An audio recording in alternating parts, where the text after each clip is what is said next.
Allahu Akbar. Allahu Akbar. Hayya ala salah. Allahu Akbar. Islam, Islam, Islam, Islam, Islam, Islam. In the name of Allah, most gracious and most merciful. There's the power button. I get it, buddy. I get it. All praise is due to Allah, who's the Lord of the worlds. Allah is the master of their judgment. It's Allah's aid to be seek. It's Allah's aid to be seek. It's Allah's aid to be seek. I give honors to the Prophet Noble Drew Ali, founder of the Moorish Science Temple of America, the one who taught us to learn to love instead of hate. I give honors to his forerunner, Martin Mosiah Garvey. I give honors to my ancestors, to the ancestors. I give honors to the leadership of the Moorish Science Temple of America, whoever they may be. If you kept working with the Moors, you deserve some credit. Because the brother said it very plainly. Moors are crazy. We do some really interesting things, and so to continue working with the Moors is a feat. So I give honors to all those who did that work. I give honors to each and every one of you, because when man honors man, he honors his father, God, Allah, Islam. Islam. The brother said something earlier I wanted to say something about. I can't remember what it was. It'll come back. My wife, I looked at Sharif when the brother said the Moors are crazy. My wife always says the Moors are. Okay, who just let this brother in? Islam. It's suspended. My wife always says, "Hey, buddy." My wife always says the Moors are crazy, and he comes in being crazy. And she's right. Sometimes we aren't able to see ourselves the way that we should. But the one thing I'm grateful for is being able to be a part of a group of men who exhibit what it means to be a man, and show the part of the Moorish Science Temple of America that shows that Moors aren't just all crazy. Right. And so praise Allah for the forming of the Brotherhood. And the brother said, well, what, when people say, why is it all these women? Well, that's not our responsibility. We're men. So it's our responsibility to get ourselves right. And they're good enough to do what it is that they need to do for themselves as well. Islam. So that's why we doing what it is that we're doing. All right. If I could have chosen, I would have gone to Ubuntu. It's very difficult to render to a Western language. It is to say my humanity is caught up, is inextricably bound up in what is yours. I love that quote just because it sort of describes it says, all right, my culture means that I am bound up by each other. Kind of what Brother McCoy Yale stated earlier, a lot more sort of eloquent than I am right now, which is, yeah, we stick together because we have to stick together. And we stick together because we realize that our humanity is bound with one another. That's why we stick together. It's not just because I like everything Brother McCoy Yale says. It's like his humanity and what he gets and what's good for him is also what is good for me. That's why we stick together. That's a quote that I love. This bottom one, Frantz Fanon. Anyone heard of Frantz Fanon? Yes. Frantz Fanon wrote a book called The Wretched of the Earth. He says, I ascribe a basic importance to the phenomenon of language. To speak means to be in a position to use a certain syntax, to grasp the morphology of this or that language, but it means above all to assume a culture to support the weight of a civilization. We're going to come back to that because we're talking about schools. This is going to make sense in a few seconds. The number one thing that I want everyone to remember in terms of schools, it does not matter what you do in a school. It doesn't matter what your curriculum looks like. If you have a bad culture, your school will fail. I'll say that again. I don't care what your curriculum looks like. I don't care how good they dress. I don't care if they got on fezes, dashikis, suits. It doesn't matter. If you don't have a good culture, your school will fail. Wow. And good culture doesn't mean that it sounds good because it's in the Quran. Yes, sir. Don't get me because I said that. It doesn't mean that just because it's in the Quran that that's all right, it sounds great, it looks great, and all right, we good now. That's not what culture is. Culture means, the brother said, my culture, my identity, and personality. So now you have to think, all right, what's the identity of my school? What's its personality? Right. How do I make that live? How do I make that every single, when someone walks in, they say, oh, that's what this is, and I understand. If someone walked into this door right now, there is a culture and identity in this room to where they would say, I either better get with this, or there's an else part. And they don't know what the else is, but they see Nazir sitting by the door and they know what the else is. Yes, right. Right? And so they're like, okay, the else is I can get thrown out of here. So I gotta either get with this or I can get thrown out of here. That's the same thing that has to happen in education. Oftentimes we are in love with talking about we gotta educate the kids. That's not easy work. Right. We want to educate the kids because we like our ideas. We don't really want to educate the kids. We just want to, massage our ideas a little bit better. That's really what it is that we're trying to do. If you don't have a good culture, it doesn't matter how good you think, your schools will fail. Islam? Islam. Praise Allah. We can have a seat. Next slide, Brother Sharif. This language thing is extremely important as well. I was talking about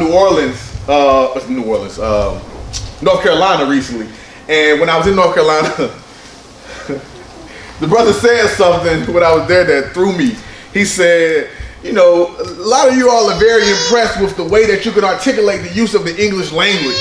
He said, the reality, he said, for me, the better you are at the colonizer languages means that that's how good you were colonized. God. Like, oh, that kind of messed me up, right? But I'm saying that to say that even when we're thinking about the creation of schools, what are we trying to put in our kids?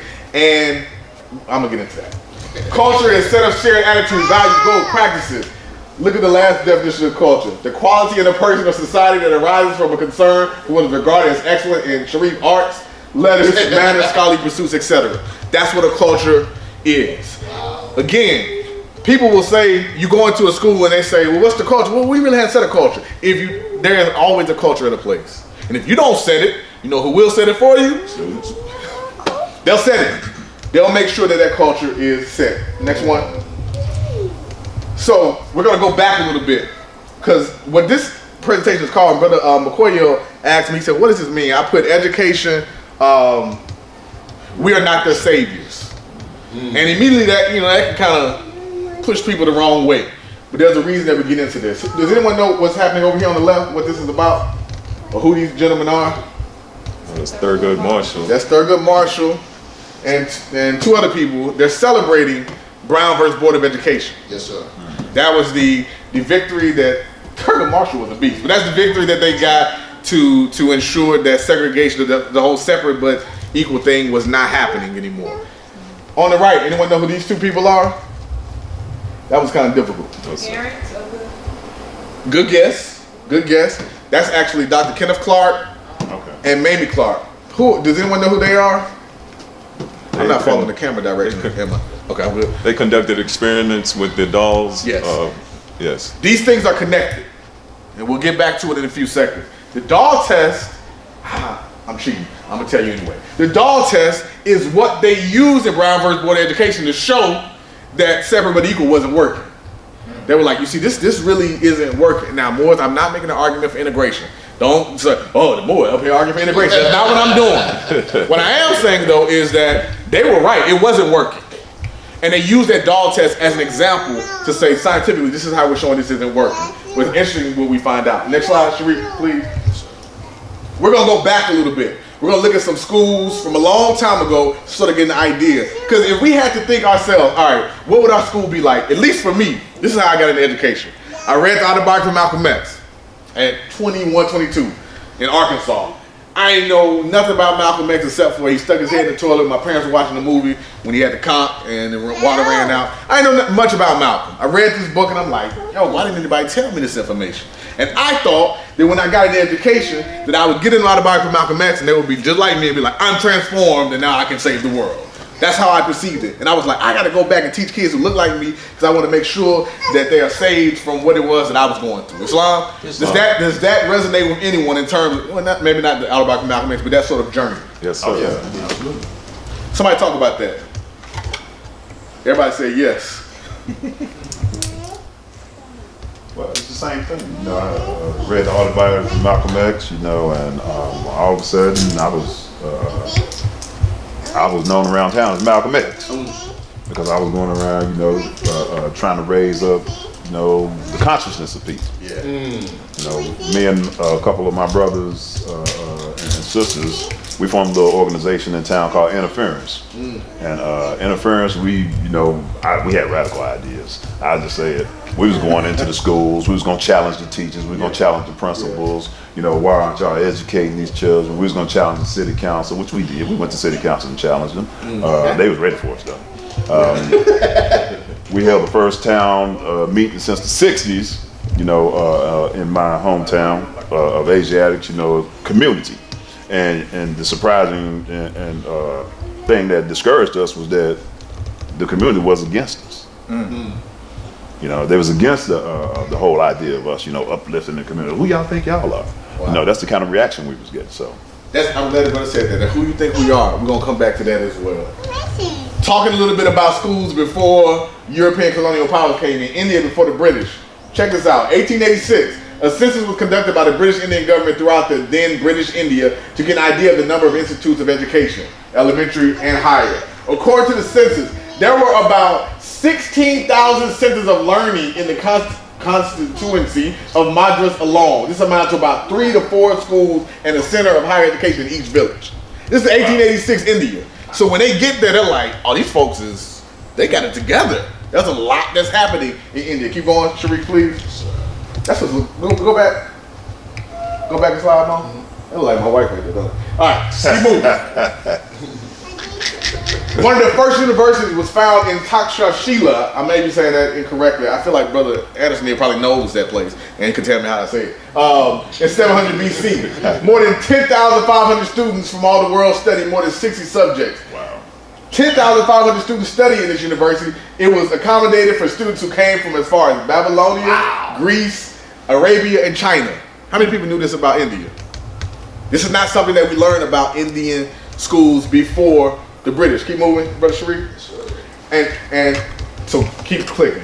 World's first university. Here's what they studied. The Vedas. Keep going. Grammar, philosophy, Ayurveda, which is the system of medicine, agriculture, surgery, politics, astronomy, commerce, music, dance. All this was studied before the British came, way before the British came in this university, which means that they weren't just studying it because they wanted to be smart. They were studying because these are things that were happening in their society. That's right. So what they were studying was based on what was going on in their society. Make sense? Wow. This is what they were doing before the British came. That's what, look at the difference in the picture. Look at what changed. Immediately the dress changed. Culture. Right? They immediately said, all right, we got to switch your culture. Right? Now, I know we're looking at just the British. How many of us are guilty of this in schools? I got to change the way you dress. We are. We're going to change you to look a particular way, because when we change you to look that way, that means you're going to be more successful. Whereas we know that just isn't true. There is something that goes with uniformity that makes people shift, but it doesn't necessarily mean if you wear a suit and tie that you're going to be better off. Right. Right? And if you do it, there has to be a particular way that it's being done, and we'll get into that. The British shift, Lord William Bentinck, somebody, and Thomas Macaulay. Thomas Macaulay is a very interesting person if you hadn't heard of him. He strongly believed that traditional India had nothing to teach regarding modern skills. You just saw what India was teaching. This is what they said. They don't got nothing to teach regarding modern skills. So this is important. The British are now, there's a new world that's coming in, a new way of seeing things. They're like, they don't got nothing to really teach according to modern skills in India. I'm doing bad on time, aren't I? And it says the best education for them would happen in English, which is why now when you get your calls on your phones, everyone is calling from India because they speak English. It's cheap. So this is all going back to there. Lord Macaulay. He called for an education system that would create a class of anglicized Indians. This is who you're looking at, anglicized Indians right there, right? Who would serve as cultural intermediaries between the British and the Indians. Wow. So essentially, they wanted to get a group of Indians, take them out of the hood and say, you're gonna serve between us, so you go to your hood and you talk and you're gonna be the cultural intermediaries. We do the same things. In our schools today, we do the exact same things. Look, go to the hood, talk to Ray, the exact same thing. We're gonna polish you up a little bit and then you go there and do those things. British education became solidified into India as missionary schools were established during the 1820s. Macaulay succeeded in replacing Persian with English as the language. Wow. First thing they shifted, I'm gonna change the language. I'm gonna change the way you speak. Why is that the first thing you think they shift? The language. Why is that the first thing? Or one of the first things they shift? Language ties you to your history. Ties you to your history. What else? What else does language tie you to? Islam. The way that you think. The way you think. The way you see the world. And so now if I can replace with a particular language, there's certain languages that don't have words that can even move into English because they're like, conceptually, this is the way we think and this word has this, and we don't understand how to put it in your language because y'all don't have anything for it, right? So to change a language is a huge shift in the terms of the people's culture. The use of English as the medium of instruction and training of English-speaking Indians as teachers through the English Education Act of 1835. He was inspired by utilitarian ideas and called for useful learning. Lord Macaulay did. Next slide, Brother Sharif. The principal goal mission schools were to civilize, you heard this before, and Christianize indigenous people whose traditional ways of life were seen as inferior or heathen. And when I go places and I talk about this, I get a lot of people like, yeah. And I'm like, cool, so what's the mission of your school? And then they start saying the mission of their school and they're like, oh snap, we got a little bit of this in us too. The exact same sort of idea. I'm gonna go to where these people are and I'm gonna civilize them. And then some are like, well, our civilization is a little bit better civilization than that civilization. Like, we're doing it a little bit, but it's the same sort of idea. You're going in with the inherent idea that the culture that they have is already broken. Right. And if you're going with that idea, then you think the people who you're going to are also what? Broken. That's what you think. And it is impossible not to see them from a position of deficit. That's the way that we go into a lot of our schooling, including us. Wow. And we the only ones in here. So I ain't talking to Europeans, including us. We go in that same way. Keep going, Brother Sharif. Moving forward, indigenous Canada. Actually, before I talk about that, Lord Macaulay was so successful with what he did that he shifted. They call his method Macaulayism. That's how good he was. And he said, before he went to India and countries in Africa, he said, I went through the breadth of these places. I didn't see a beggar. I didn't see anyone who was starving. I didn't see any of these things at all throughout these places. He said, the only way that we can break their backs is we change their educational system, their spiritual system. That's the only way we can do it. He said, because it was no poverty there. He said it was unbelievable. And now, as we see, all we see in India and different countries in Africa is poverty, right? Wow. And they did it not through just the military. He did it through education. Yes, That's how they did it. Going to the indigenous of Canada, I always worry about this when talking with a group of Moors and people like, oh, not the real indigenous people. And I'm not here for that argument right now. Yes, sir. We're just going to deal with what we got here on the board. The traditional education amongst the indigenous was accomplished using several techniques. It included observation and practice, family and group socialization, oral teaching and participation in community ceremonies and institutions. The adults responsible for educating youth included parents, grandparents, members of the extended family, and community elders. For example, in the Inuit communities, boys received training on the land from senior members of their families. But girls learned domestic skills, such as the preparation of skins and pelts for making clothes, cutting and sewing, cooking, food preparation, and child rearing at the feet of the senior women in their extended families. Most other indigenous nations have similar teaching techniques. Their idea of education was, we have to educate them so to make sure that our society moves accordingly. That's our same idea of education. We educate kids to make sure our society moves accordingly. The question is, what society are we educating them to move accordingly in? That's where it gets a little shaky for us. This is what they were doing in Canada. Keep moving, brother, please. Here's where some shifts started happening. The residential schools in Canada. Go back one slide, Brother Sharif, please. Yes, sir. You see here the picture. All these are things that are coming from the education that you just see. They were making clothes, cutting, sewing. This is coming from their education. And then you go one more slide. And boom, look at the shift in the way that they're dressed immediately. And they were called residential schools. Next slide, brother, please. I think it's a video. Yes. Okay.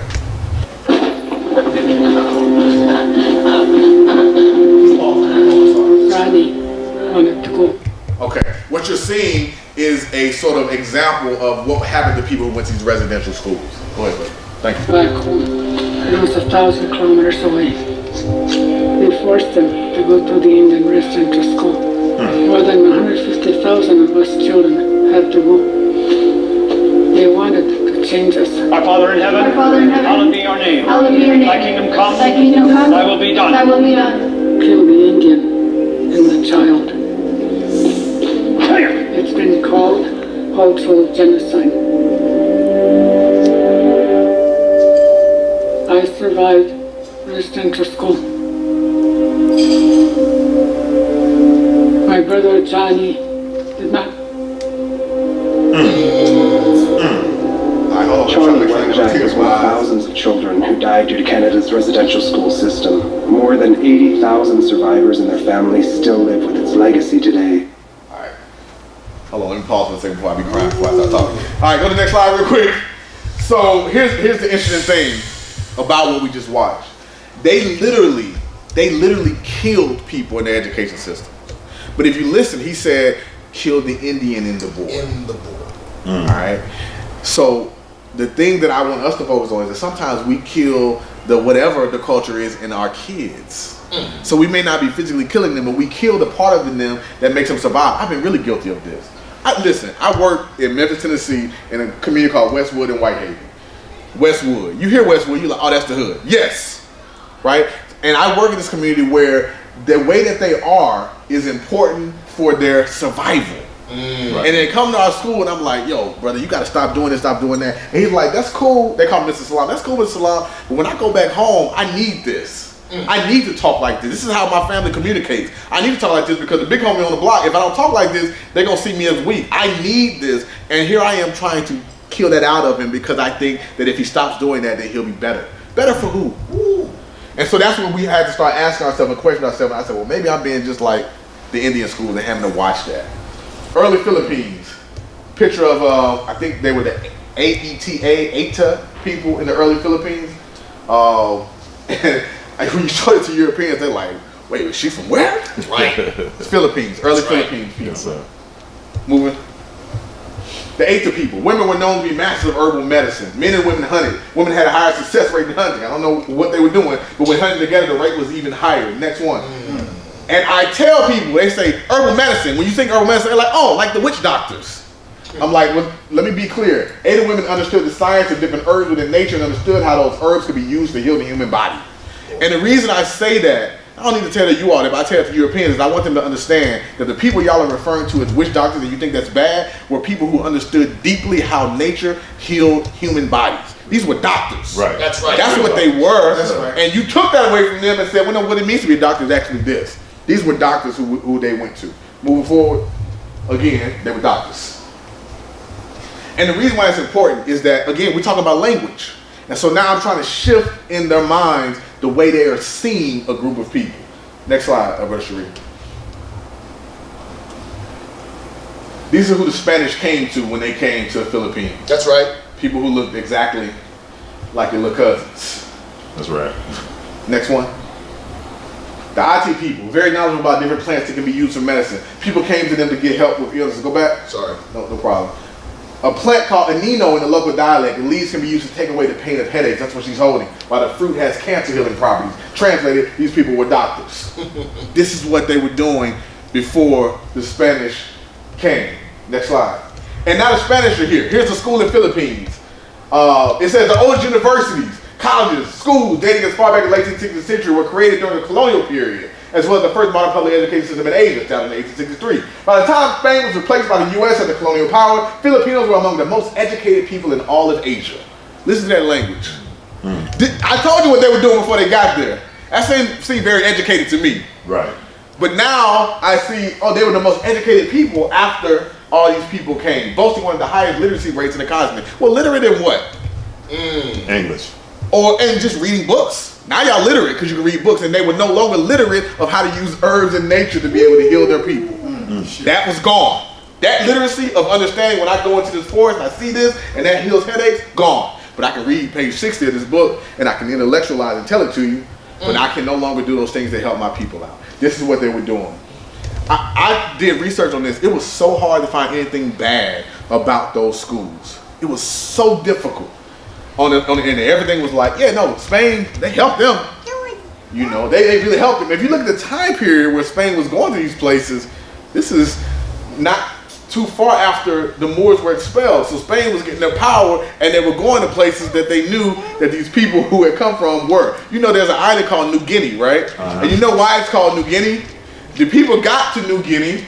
This is interesting, and I wish I had this in my slide. They got to New Guinea, they got there, they saw the people, they said, y'all look like the people in Guinea, West Africa. We're gonna call this New Guinea. Yep. That's why they call this place New Guinea. Wow. And then in New Guinea, they changed their language. The way that, this is right off the coast of Australia, the person, whenever you referred to European, the name was master. A name for a man now became B-O-I, boy. They called the kids in schools M-A-N-K-I. If you say it in an Australian accent, monkey, they would call them monkeys. They changed it immediately in their school system to say, this is how, right? And they did this off the coast of Australia as well. Next one. Where am I time-wise, brother? Oh, you good, man. Okay. So what does this sound like? These are 80 children. Asian children not go to school, but most are slow starters. This is what they say. You know, they start slow. It's a difficult existence because the parents don't really have a stable income, said the first grade teacher. They went to a group of people who were extremely stable, made them unstable, and then later said, you know, they don't really do well in school because they're parents. Boys, that sound like us. That sound like us. We say the same stuff. We don't look into our communities and see the gems there. We just see the dysfunction, which is a lot of dysfunction. I'm not trying to lie like it's not, but that's all we see, and then we don't even say, well, why is it happening like this? So one of the things we start doing in our school is we realize that, all right, parents aren't able to come to these meetings that are happening at 3:30, 3:45 after school. You know why they can't come? Because they got 2 or 3 jobs. That's why. So what typically happens in those meetings is people say, oh, parents don't care, that's why they're not showing up. Have you ever met a parent that didn't care about their child? Maybe 1 or 2? But I ain't met many people who are like, I don't care about my child. It's just not how it works. So we start saying, all right, we got to make our meetings a different time. And then you know what start happening? People start showing up. Because they cared about their child, they just couldn't get there.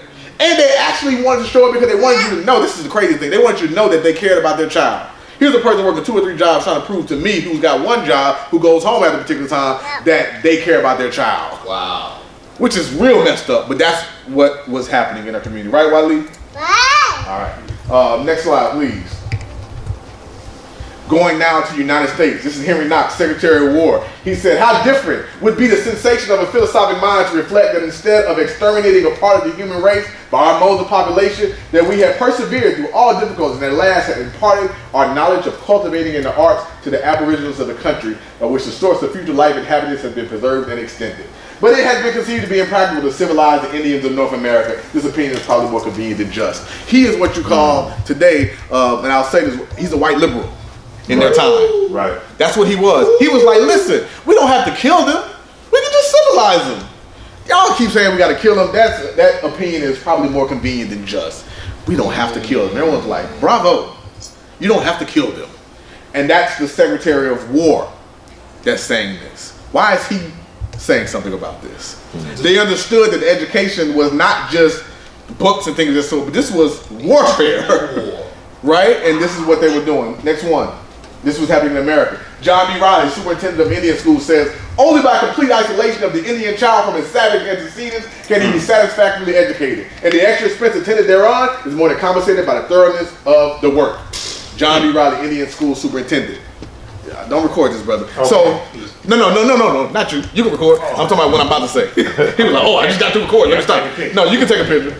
Take as many pictures you want, more. Okay. I'm about to say something about Umar Johnson. That's why I want to. I don't want to be no internet sensation. You don't want that.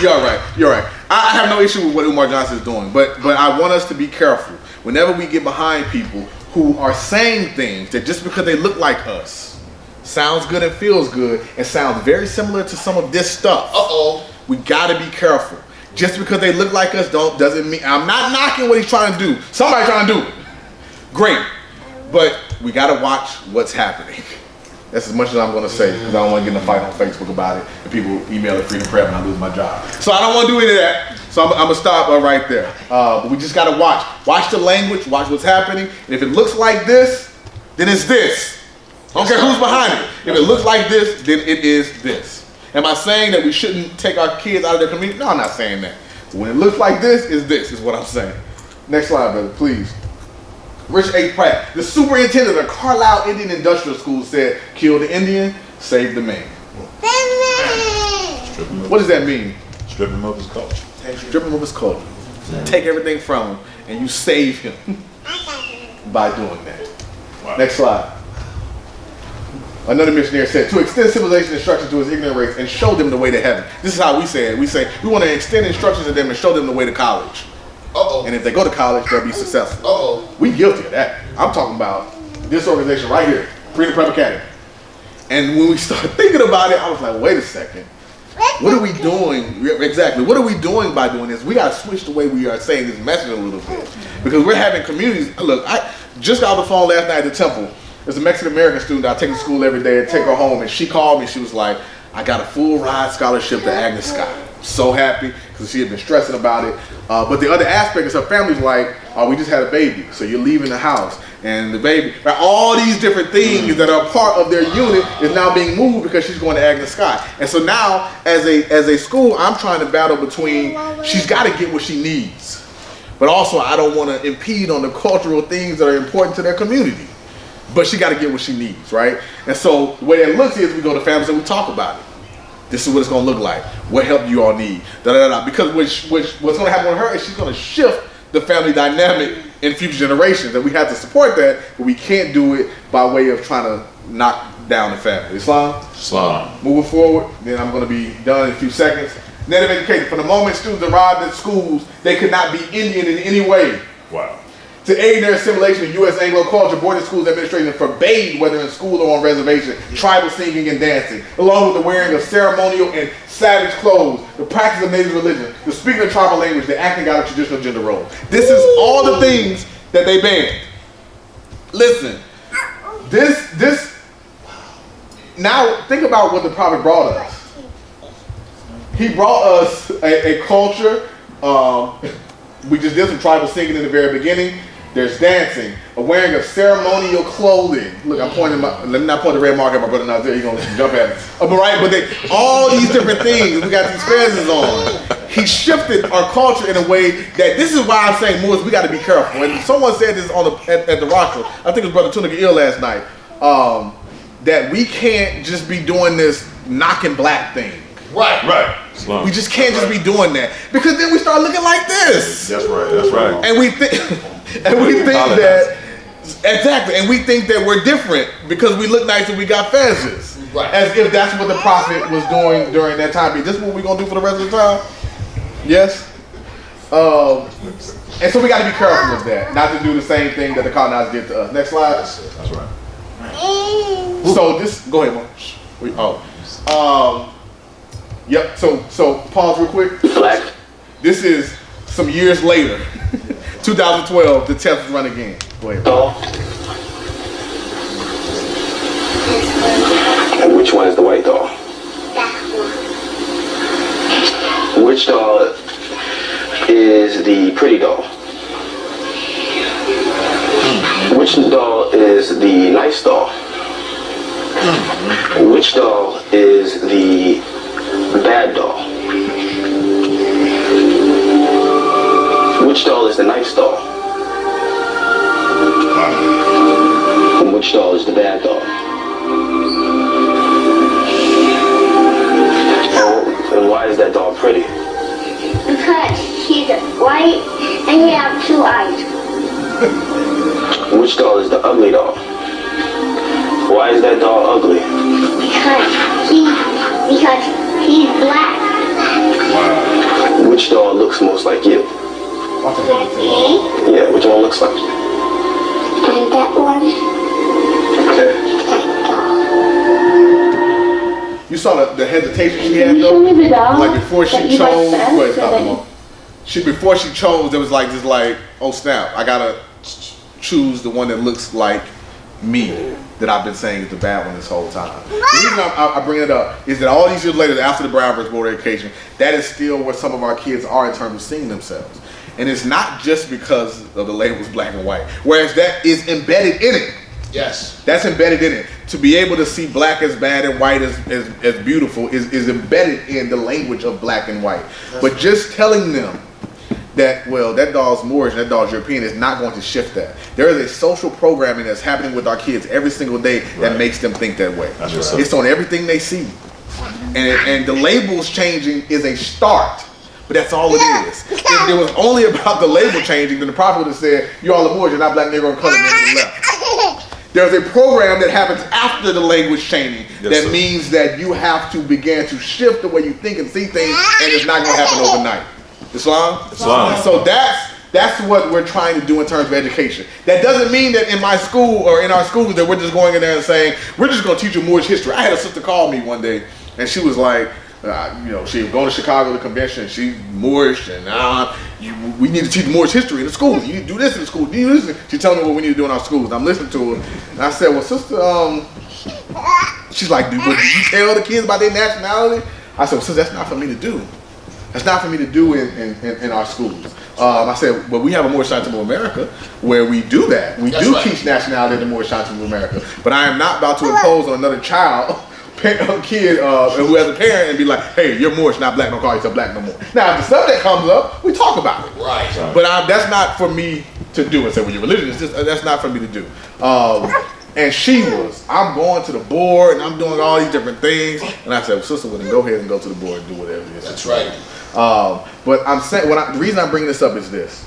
Just telling the kids that they're Moorish is not going to be just the golden nugget that shifts it. Right. There is more to it. And so what we're doing in our program are things like this. How many people have heard of How many people have heard of the Pythagorean theorem? Heard of it. All right. Pythagorean theorem is about what shape? Triangle. Who said triangles? Yeah. Triangles. All right. Pythagoras was from where? Greece. Where were there already triangle shapes? Egypt. But we call it theorem what? Yeah, all right. We call it theorem what? Pythagoras. Pythagorean theorem. We call the theorem, everybody raise their hand, yeah, I know what the Pythagorean theorem is. We call the theorem the Pythagorean theorem, a theory that he had to learn from people who were actually building really complex triangles. There you go. But we call it Pythagorean theorem. So in our school, we say this, we say, all right, what's it called? Because you gotta learn the Pythagorean theorem because it's gonna be on the test. Right. Moors, we do not need to put our stuff, our pride, in front of the fact of what kids may need to be successful in the immediate moment. That's right, Moore. If my child is hungry and the only thing that's around is a burger, I'm giving him the burger. I'm not being like, well, we don't really do that, so I gotta, philosophically. No, he's hungry, he's starving, he's gotta eat. Right. And so our kids need particular things to survive in the system, and so those are the things that we give them. But we don't just give it to them, just those things. So we say things like, the Pythagorean theorem, you heard of that? Da-da-da? Yep, cool. And we teach the Pythagorean theorem, and we show a slide of Egypt. We show pictures of Egypt. And we say, the Egyptians did pyramids before, da-da-da. And Pythagoras himself claimed to learn from the Egyptians. And so all the quotes that Pythagoras did with the Egyptians, and then we say, if you could rename the theorem, students, what would you rename it? The Imhotep theorem, the Egyptian theorem. Wow. Like, great. So now the kids know the Pythagorean theorem, and they'll be able to answer on tests, and they also know that it was a game being played, and the actual people who we show them doing math are Asiatic. We show them a picture of them doing pyramid, or shaping the pyramids. So now they associate the Pythagorean theorem with people who look like them. Because you know who was doing it first? People who look like them. So we're not lying, we're not trying to be fancy, we're not trying to be hardy, we're showing them the truth, and they still know the Pythagorean theorem. So when the test comes up, they say, what's the theorem? They're like, Pythagorean theorem. But I know that the Egyptians are the one that started this first, and the Egyptians look like me. That's what we do in terms of our program, to sort of shift to where this doesn't happen. Islam? Move to the next slide, brother. I think I'm done. I know there's more left. Next slide.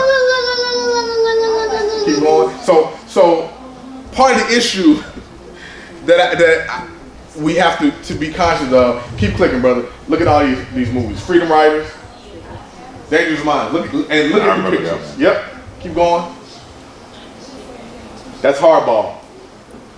Last Samurai, starring the European Tom Cruise. The Help. The Air Up There. Great movie. Great movie. But still, European savior. That's right. A European goes into a community of people who really know things, and he tames the wildest beast and becomes the best one out of them all. Right. You're like, really? Come on. That's what you were able to do, Tarzan? Okay. And so, The Blind Side.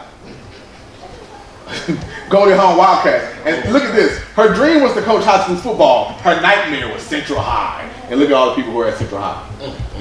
Right? This is the program that they're constantly seeing. All of us are seeing it. And no matter what, if you want to admit it or not, we believe in the program that we see. Yes, sir. There has to be something that unplugs us from it. Right. That's what the prophet was trying to do, unplug you from the program. In which is why he said, if I can get you to think, you can save yourself. If you can unplug yourself from the program. But the only person who can unplug you is who? You. The prophet can't unplug you. Because if the prophet unplugs you, then that is going against the purpose of the movement in the first place. It's for you to learn how to unplug yourself. Last slide, brother. Yes, sir. Salvation Education. Dr. Christopher Emden, who I got to hear speak.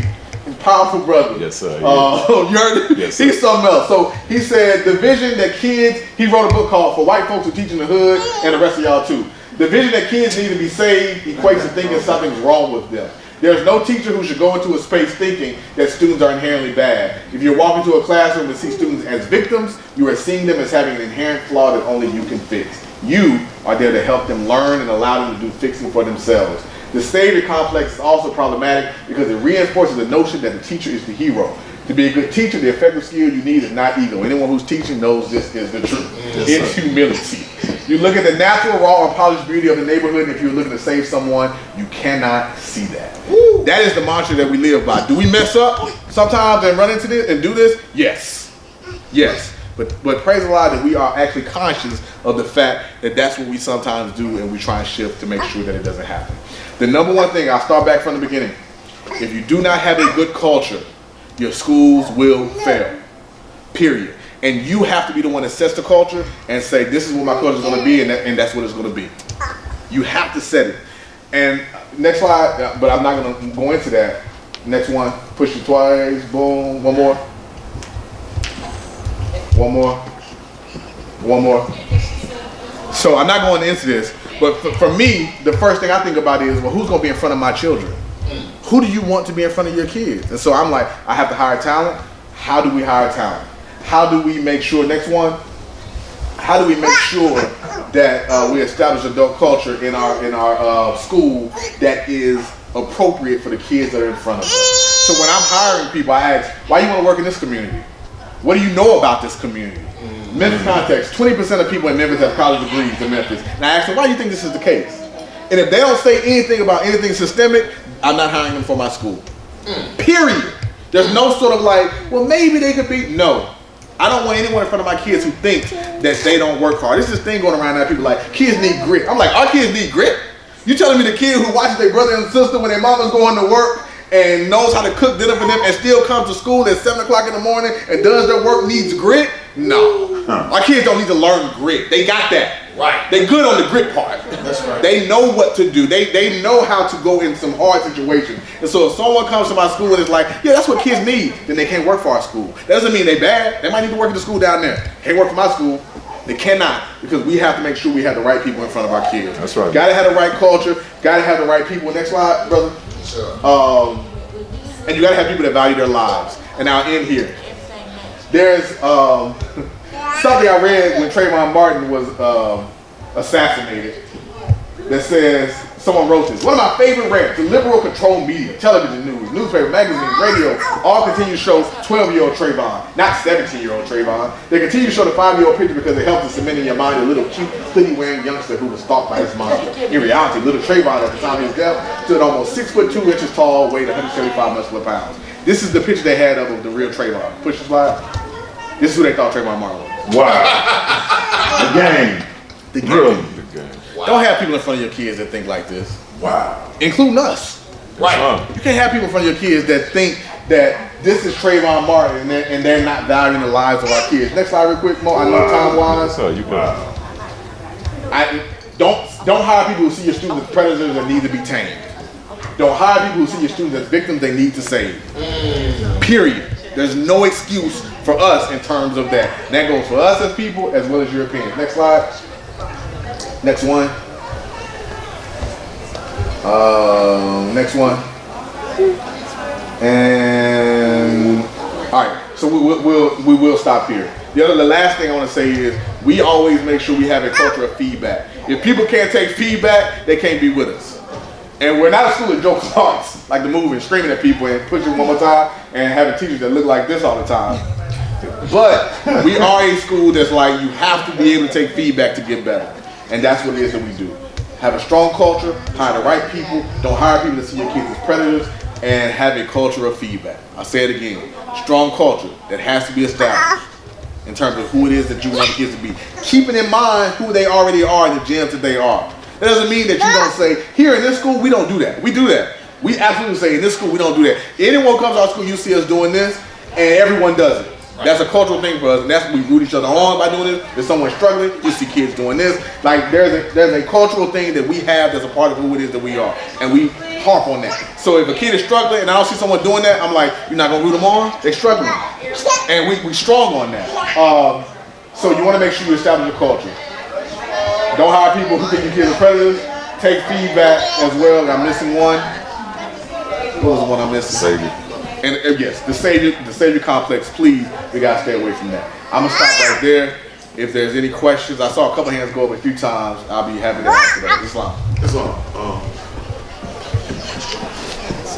Earlier, you posed an issue, yes, about a young brother that lived a certain lifestyle, a certain subculture, Yes, sir. and you know how it normally seems to be in conflict with what schooling offers, X, Y, Z.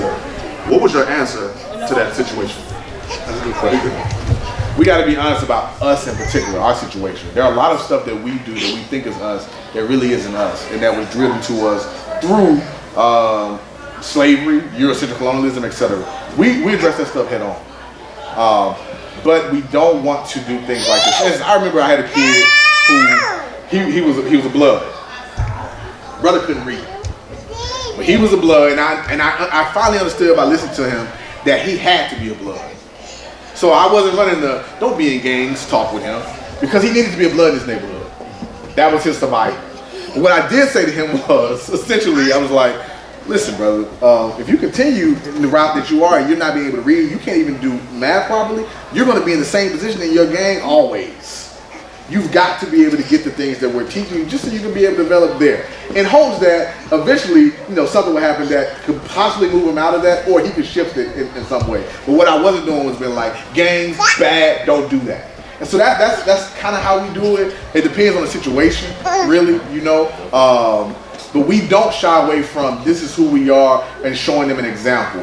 But for instance, I read an article last night about a brother who was saying he's trying to change. I can't think of the brother's name. He's a vice lord, and they were trying to change the term street gangs to street organization, which I understand why he was doing it.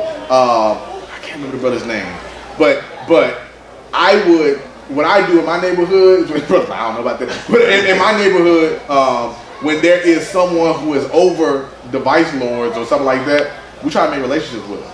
It's the same thing other nationalities do. They don't throw away their gangsters. The Italian mob is famous. That's right. Like they don't throw away them. Lord.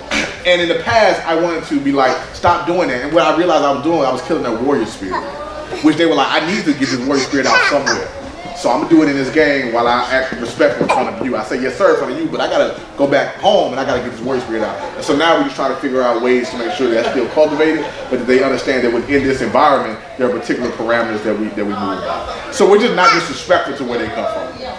A girl at our school recently, she got a scholarship to Dartmouth, full ride. I looked, I was like, wait, he walked outside for thank you, brother. Full ride to Dartmouth, and she's a rugby player. And Dartmouth is at our campus, everybody's happy for her, and I'm conflicted. I'm glad she got this full ride, Ivy League school, great publicity for us, but I also don't want her thinking that she owes them anything. And so they asked me at the end to speak, and I said to her, I said, don't you forget where you came from and know that they are lucky to have you. And I said that, not for her, I said that to them. That was to Dartmouth. They're lucky to have you. So don't go in there with this sort of like, I'm just so glad to be here. No. They're lucky to have you. Remember who you are. Don't forget where you came from. So we do that. We're not trying to knock where you came from. Now there are certain behaviors that you might come in with that we're like, we don't do that here.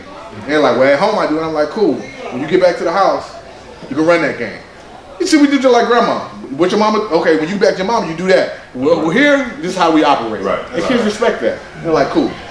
But we don't delineate this sort of like, you ain't talking right. You're not doing. We don't do that because it doesn't work and it just sort of messes up this cycle. If that answers your question. Boy, this brother's a teacher. That brother is a teacher. Any other questions? But yes, sir. in establishing the culture in your school, the culture, do you think that the culture changes the mentality of the child? It does. And let me tell you, Mom, when I say establish culture, I didn't say the specific, I'm talking very small. So the way we establish culture, I thought to myself, when kids get on the campus, where do they stand? How do they stand? Where do they go? When they walk into the breakfast area, how do they walk in there? When they sit down, how do they sit? How do they get there? All of that. I thought about from 8 a.m. to 3, what should kids be doing? Because if you don't give kids something to do, they do this, right? Like they do whatever it is they want to do. And so we established these are the things that's supposed to happen. Some of the stuff we were too rough on. And I looked and I was like, okay, I got to rein back a little bit. But in establishing culture, yes, it does shift the kids. We've seen it. We've graduated 4 classes. This is about to be our 4th or 3rd class. 3rd or 4th class, and 100% have gotten accepted to 4-year college and university. And it's not because believe me, we not handpicked. And so we've seen them shift, at least for us, we have a college culture. And so kids in kindergarten, you ask them, where are you going after high school? They're like, I'm going to college. So there's no sort of like thought in their mind about the possibility of them not going to college. Even another example that I think about is when you hire teachers and you have some teachers come in and do a sample lesson. And some of the teachers who are not that strong, the students will say, no, we don't want her because she's not going to uphold our culture. And it's kind of like what you would say counterintuitive, because usually a child would want to be able to get over on someone and be able to control the class, but they want to learn and they're like, she's not going to be able to do that. Another example with a student saying, this teacher isn't strong, we're not learning. I fired somebody because of that. My first fire, it was the hardest thing I ever had to do too, but because a kid came to me and she said, listen, we in math class, all she's doing is talking about math. We ain't doing math work. And what hit me the hardest about that was I had been in class, so I knew she was right. So really she was calling me to the table like, what you gonna do? You keep telling us that we gotta be this way, what you gonna do? Wow. God. So a week later, that teacher was gone a week later. Because she was right. She wasn't. And this teacher was philosophically with me 100%, but the woman was up there just talking about math. And that wasn't going. So we could get down, we could shake hands, we could talk books, but our kids need to learn math and all you doing is talk about it. So she had to go. Do you give them the teach? Do you put them through a certain type of training? Oh man, 3 to 4 weeks of orientation. And one of the slides I had was where you see at the very end there's drumming that's played and there's a circle and teachers come in. We essentially initiate them in the freedom prep. That's right. Yeah, and they get in a circle and we say, now you a teacher here. This is not, so yeah, there's a long process, and then we have PD all the time as well. And she still didn't catch on. No, I mean everybody doesn't, and it's hard. Let me be real, it's hard. Yes, sir. Because our kids, people say, hey, our kids are behind. People don't really understand what that means unless you talk. Our kids, I had a kid come in 6th grade, didn't know his alphabet, didn't know him, could not say his ABC. Wow. 6th grade. Most kids that were coming in for us were coming in 2nd, 3rd grade read levels. If we got a kid at 6th grade on 3rd grade level, we were like, yes, we can work with him. Like that's how far behind our kids were. I feel like I should discipline you right now because I feel like you beat me up. So that's how far. One of the first things the kid said to me that let me know, okay, we on to something, is a kid, our first year, I'll never forget, D'Angelo Billingsley came up, we were asking kids about their experience, and he said, I ain't never been in school where I can learn like this. Wow. He said, I can actually learn here. And I got sad and proud at the same time. I'm like, you done had 5 years of education where people were just kicking it in the class. You did that to yourself. Where people were just kicking it in the class. And he's like, I can learn here. And the sister's right. I remember I had a new student that came, and a girl came to me and said, he not gonna make it. And I was like, what do you mean? She said, man, he up in class, whispering, cussing teachers out to me. She's like, he not gonna make it. And I didn't even go get the boy who was doing it. What that meant to me was this, is that she was saying, this is our culture, he acted outside of it. And so she had already established this is who it is that we are. Mo, did you have a question? I feel like your hand went up. No. You sure? Well,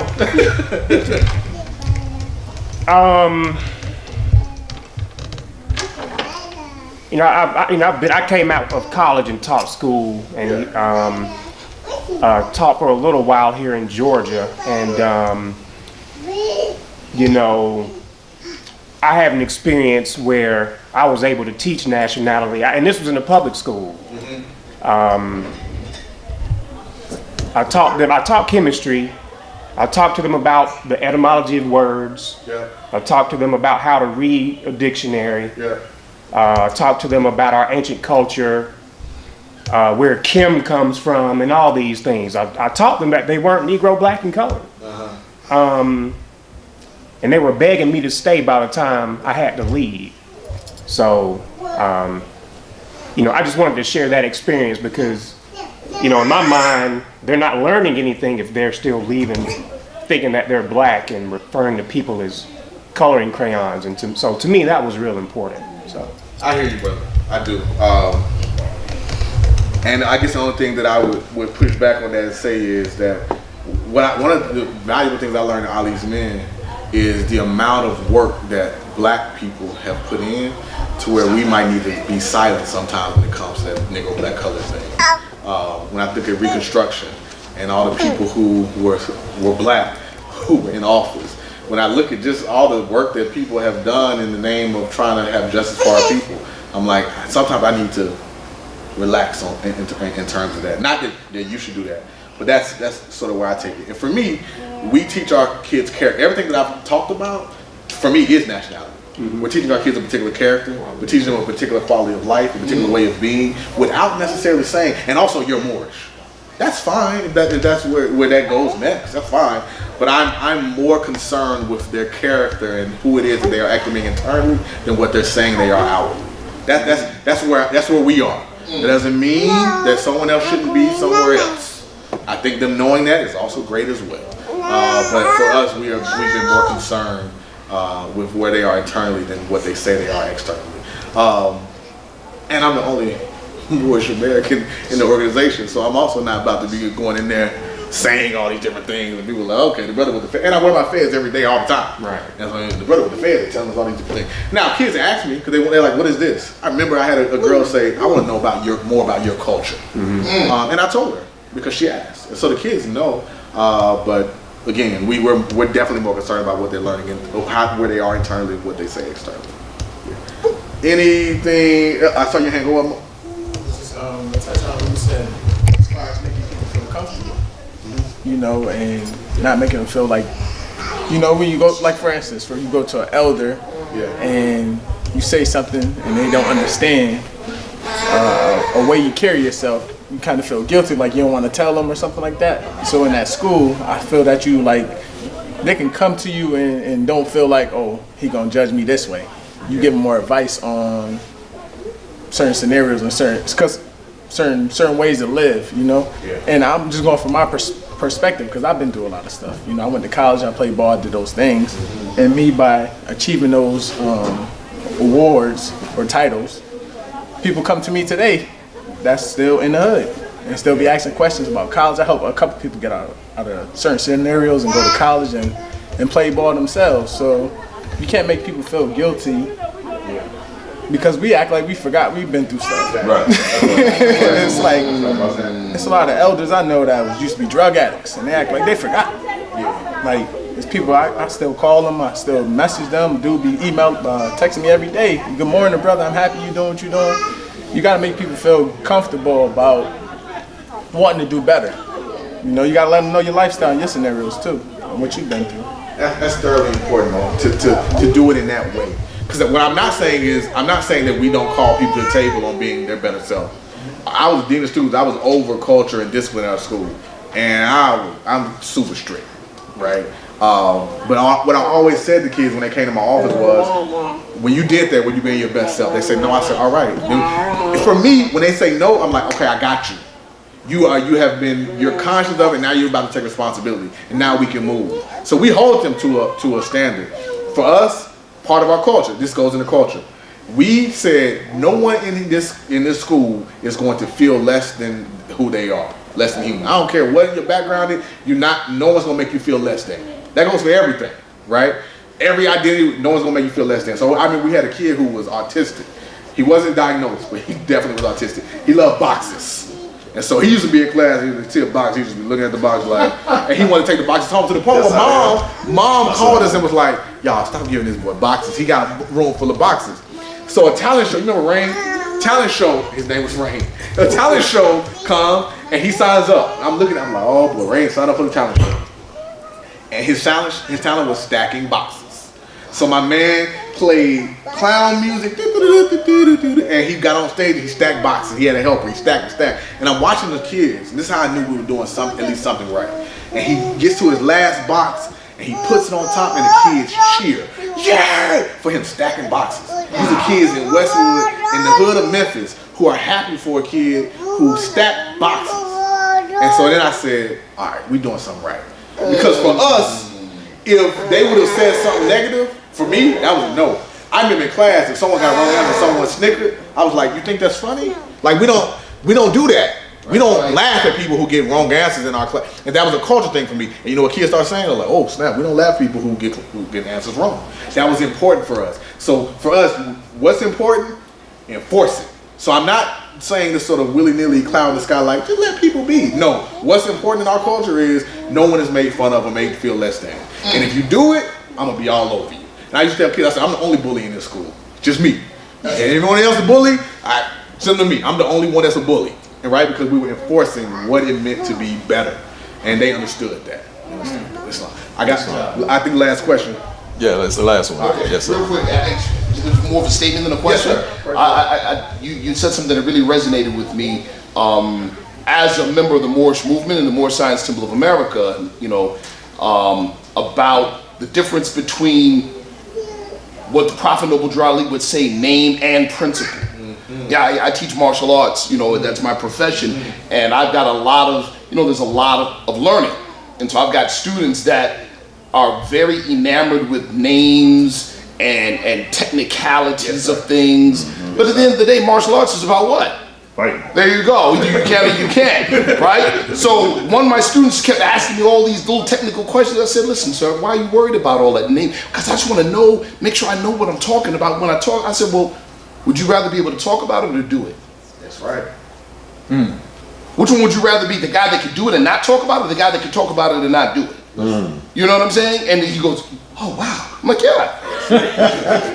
I'm like, yeah. And I say that because to your point about not overtly pushing the Moorish American identity in your school, right, speaks to that to me, because if I could be critical about us in the Moorish movement, we're upside down on that issue. Yes, sir. We're upside down where, praise Allah, I'm not Negro, black, and colored, and that's as far as it goes. And then we look down on our brothers and sisters out there as if our condition's any better, really. Right. In fact, our condition may be better and ideal, but what's happened is that we've given up the name and not the principles that delude to slavery. Islam. Peace. Last two things I'm gonna say, brother. Yes, sir. Couple of things, and you made me think about it, and Brother Sharif just said it made me think about it. So I don't teach Islamism in the school by principle, but they said, all right, we have community circle where kids come together, we drum, kids come together, and they said, what's your first lesson gonna be? I said, I'm gonna teach them about the two wolves story, where the Cherokee says, which wolf do you feed? Da, da, da, da. So what am I really teaching them? Higher self. Did I ever say higher self and lower self? No. And so I leave and they're like, wow, that was a great lesson. I was like, yep. And I never say anything about higher self and lower self. When I ask a kid, are you being your best self? What am I asking them? Are you being your higher self? And I say, so what I say to kids is, what you did, after they come around, I say, what you did, that was something else. That was you being something else. We're not gonna talk about that person anymore. That's right. That better person, that's who you are. And I'm gonna remember you for that. That's important for kids. Kids need to be, that's important for humans. Okay, you don't have to see me the same anymore. Like, I can be redeemed. There's like schools where they get detention or they lose these different things, and the next day people are talking about it. In our school, I was like, nah. When someone said, well, remember yesterday, I said, don't talk about what they did yesterday. It's today. That's over. We're not going to constantly be beating them up because they made a mistake. No, now they're their new person. And I always called them to that. That's called them to their higher self without saying it. The other thing, a good example, I remember a brother, he had a deep voice. I can't think of his name. I see his face. But, yeah, Brother Monty. Tamaj. I got called, they said, Tamaj called this girl a B. I am a man in the school. And so I am conscious that some of our boys don't necessarily see men who give them examples to strive for that could be positive for the outcomes of their life all the time. And so I'm conscious of that. So he called this girl a B, and I found out about it. And so I told my dean of students at that time, I was principal, and this is a woman, I said, leave your office. I said, just put him in the office and leave him. And she said, okay. And I looked around, made sure nobody was around, and I went to the office, I opened the door, and I slammed it. Boom! He shook. I said, you call her with me? He was shook. He was like, never again would I ever call a woman to be. And the reason I didn't want her to do it and I wanted him to do it because I wanted him to see a man say, we don't do that. That's right. Not a woman tell him, don't do that, which is valuable, but I needed him to see a man say, that's not how we act. And in my presence, did he do it somewhere else? Yeah, I'm sure he did. But when he got around me, he was like, nah, man, we don't call women B. And I took it to that level, not because I was for real mad, but I needed him to see mad because that's what he needed for him to be able to develop. So for us, it's like, whatever they need to develop, I'm gonna do that. And if I'm ever real angry, if I'm real mad, then I apologize to kids. Because they don't need to see real mad. They need to see play mad if I need to, sure, but not real mad. That means I lost myself. That's right. And so those are sort of the things that we've done to establish culture. We mess up all the time. But that's what we're doing to try and make sure that we do well. I'm gonna stop there. Thank you more for giving me a little more time. Congratulations, brother.